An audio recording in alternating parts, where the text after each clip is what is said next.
Saya mengajak bersyukur karena kita masih bisa berjamaah-jamaah. Sholat Jumat kali ini hati Ustaz menjadi dan jamaah untuk menanggap dan lalu membenahi orientasi hidup. Bawa takaran dan madu berorientasi hidup tanpa dari kadar iman dan takwa, dan itu semua dikaitkan atas dan tentang tujuan, antara dan tujuan akhir dari hidup yang ingin dicapai.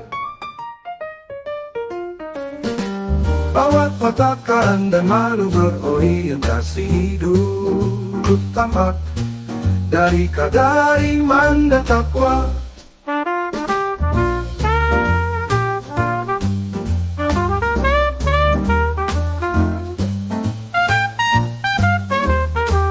Dan itu semua dikaitkan atas dan tentang tujuan, antara dan tujuan akhir dari hidup yang ingin dicapai. Bawa takaran dan manuver orientasi hidup tanpa dari kadar iman dan takwa.